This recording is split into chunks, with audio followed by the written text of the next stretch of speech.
Bonjour à tous. Bon, je voulais parler de l'attaque des 4 policiers à Cannes en 2021, parce que l'agresseur, en fait, Monsieur Lakdarbi, a été, comment dire, jugé irresponsable.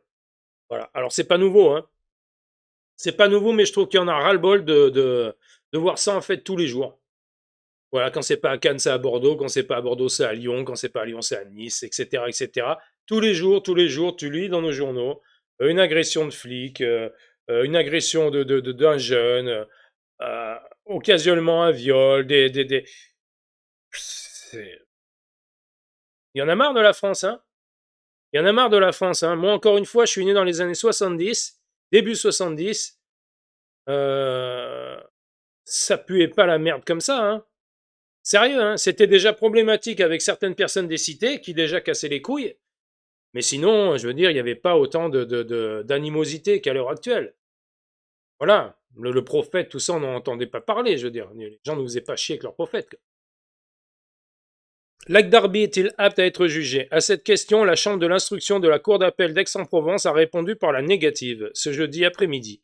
Le 13 mars dernier, les magistrats avaient examiné le cas du plombier algérien de 40 ans poursuivi pour l'attaque au couteau de 4 policiers le 8 novembre 2021 à Cannes. Ils ont rendu leur jugement ce jeudi, il n'y a pas eu de surprise, dixit monsieur Nicolas Gemza, l'avocat des parties civiles. Ah oui, c'est ça, hein. Voilà, il n'y a pas de surprise. Donc même les avocats, ils savent très bien que de toute façon, quoi qu'il en soit, le mec, soit il sera relâché, soit il ira à l'asile. Voilà, il n'y a pas de surprise dans notre pays, c'est le droit pour les agresseurs, pour les délinquants. Le matin des faits, Lakdarbi s'approche d'un équipage de police nationale qui part en patrouille devant le commissariat de Cannes. Il fait mine de demander un renseignement. Tu vois, le mec, en plus, il y va en loose day, hein. Tu sais, un beau petit fumier, quoi, hein. Soudain, il brandit un long couteau et porte des coups à 2 policiers, respectivement touchés au thorax et au dos. Ces fonctionnaires en réchappent grâce à leur gilet pare-balles. Leurs collègues ouvrent le feu pour neutraliser l'agresseur. Bah c'est bien ça, mais il fallait le buter, quoi. Voilà, il fallait le buter, le mec. Voilà, moi je donnerai l'ordre aux flics, enfin l'ordre, la permission aux flics, lorsqu'ils sont attaqués par un dégénéré, de le shooter. Voilà, tu lui mets une bastos dans la tronche au mec. Comme ça, tu le cales direct, t'as besoin que d'une balle, hein, tu pas tes balles parce que c'est cher, puis c'est bon, quoi. Et le mec, tu t'en débarrasses, tu le renvoies en pièces détachées en Algérie. Voilà, il y en a plein le cul de se laisser faire par tous ces gens. Tous ces gens qui n'ont rien à faire, hein, dans notre pays, qui sont venus pour travailler, comme lui, là, qui travaillait, tu vois, même les gens qui travaillent, il faut s'en méfier, c'est ça le pire. Même un bosseur immigré qui travaille, le mec, il peut te foutre un coup de couteau parce que, voilà, il a pété une durite, quoi. Donc, oui, il y en a ras-le-bol de ça. Il y en a ras-le-bol. Le matin des faits, Lakdarbi s'approche d'un équipage Bon, ça on l'a vu, hop, neutraliser l'agresseur. En portant ses coups, Lakdarbi avait dit agir pour venger le prophète. Non mais sérieux, ils commencent sérieusement à nous casser les couilles, hein, les mecs, hein, avec leur prophète là. Hein. Sérieux, hein. Parce qu'ils ont fait quoi les 4 keufs là pour le prophète là, ce mec-là là. Qu'est-ce qu'ils ont fait ces flics de Cannes? Moi, c'est ça que je comprends pas. Les mecs, c'est toujours le moindre prétexte, hein, pour venger leur prophète. Mais merde votre prophète, les gars. Vous nous faites chier à force. Sérieux, il faut arrêter de déconner, là. Moi, il y en a ras-le-bol. Moi, je peux plus supporter de voir ça, hein. Je peux plus supporter, en fait. Mais le parquet national antiterroriste en charge de cette enquête criminelle n'a pas établi que l'attaque était de nature terroriste. Lakdarbi ne présentait pas un profil radicalisé, plutôt celui d'un homme malade souffrant de schizophrénie, se disant persécuté par un djinn, un esprit potentiellement malfaisant. Non mais sérieux. Oh, les mecs là, oh. Non mais sérieux, le gars il est possédé par un esprit, alors il prend un couteau, il va niquer des flics et en plus il te dit là que c'était pour venger son prophète. Il faut savoir c'est qui, c'est le djinn qui lui a dit de venger le prophète, c'est quoi le bordel? C'est... J'en ai marre de ça dans mon pays, mais j'en ai marre de ça dans mon pays. Je peux plus supporter ces gens qui viennent des pays étrangers et qui ne respectent pas notre pays. Je peux plus supporter sérieux. Qui restent chez eux, tous ces gens. Parce que si c'est pour faire chier la France, qui restent chez eux. En Algérie, pour celui-ci, il avait qu'à rester en Algérie, le mec, près de Tebboune, là-bas, il est bien. Hein? Son cas n'était pas tranché pour autant. Pour les premiers médecins qui l'ont examiné, il était responsable de ses actes. Les experts suivants ont finalement conclu un trouble mental ayant entraîné l'abolition de son discernement. Conséquence, la Chambre de l'instruction a rendu un arrêt d'irresponsabilité pénale. C'est délirant. Hein. Elle interdit en outre à Lac Darby d'entrer en contact avec les victimes, de détenir ou de porter une arme et de séjourner dans les Alpes-Maritimes. De toute façon, s'il est chez les Gogols, normalement, il est censé y rester. Hein. Donc bon, mais bon, c'est pareil, jusqu'au jour où il sera libéré par un juge de gauche qui se dira, bah tiens, le mec, ça y est, il peut sortir, il n'y a pas de problème. Et ce gars-là, bah, certainement, récidivera quelques mois, quelques semaines, quelques années plus tard, je sais pas. C'est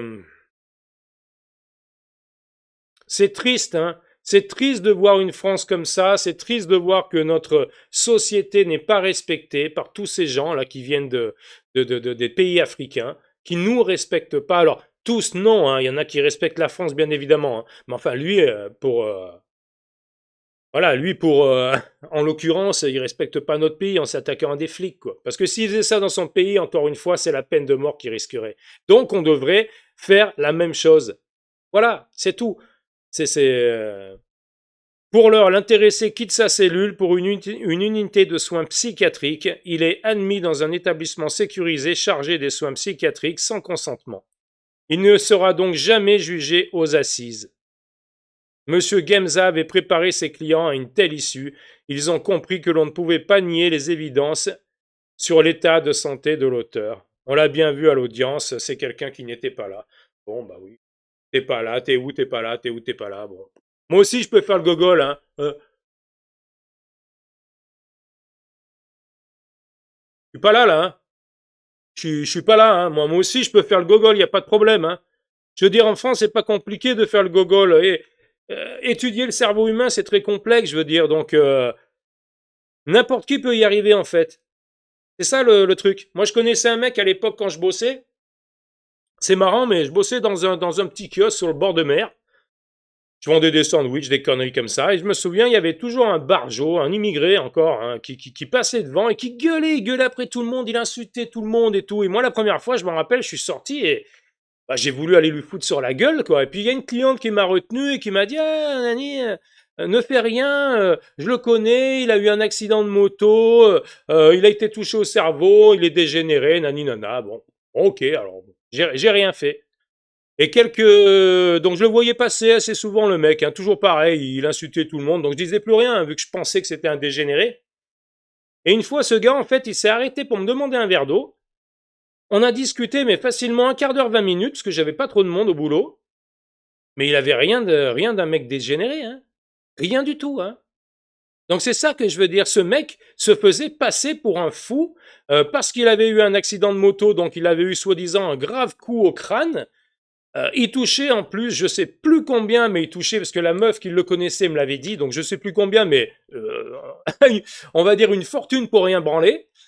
Et voilà, c'est comme ça, c'est la France, c'est la France. Bon, écoutez, on va lire le dernier résumé parce que je crois que c'est la fin. Ouais, c'est la fin. Alors on va lire le dernier résumé. Moins de colère, toujours d'amertume. Alors attendez, on va boire un coup.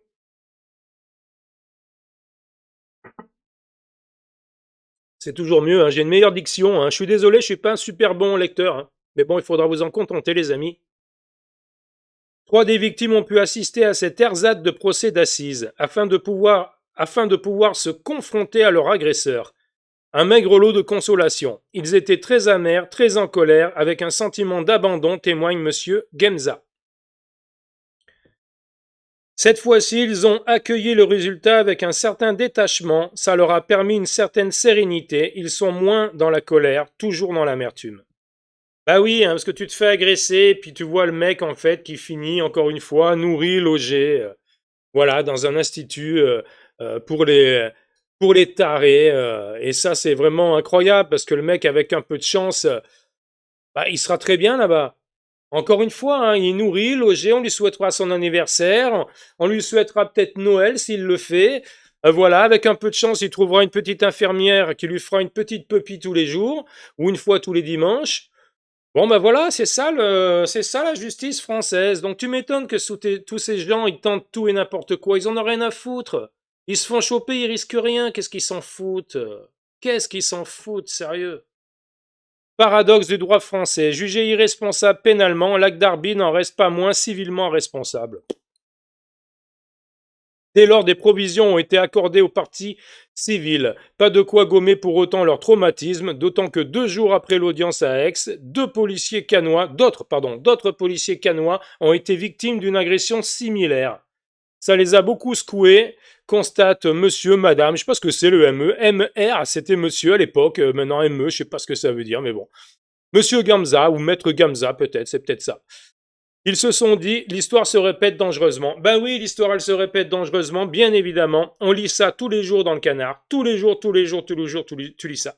Voilà, soit des agressions, soit des meurtres, soit des viols, soit des mecs qui attaquent des flics, soit des mecs qui attaquent des pompiers, des gars qui giflent des professeurs, qui crachent à la gueule de mer. Enfin, on est dans un pays, en France, où tout est permis pour ces gens-là. Ils ont le droit de tout faire. Voilà. Et on va stocker encore ce dégénéré dans un institut psychiatrique payé par nos frais, parce que si c'est un institut privé, mais bon, de toute façon, c'est tout payé à nos frais, tout ça. C'est tout payé à nos frais. Donc bon, moi je trouve ça un petit peu écœurant. Écoutez, laissez-moi votre avis là-dessus. On va pas en parler pendant 10 ans parce que ça me gave en fait à force. Voilà, je voulais juste partager ce sujet avec vous. Donc écoutez, laissez vos commentaires là-dessus et on se retrouve à une prochaine vidéo. Salut à tous.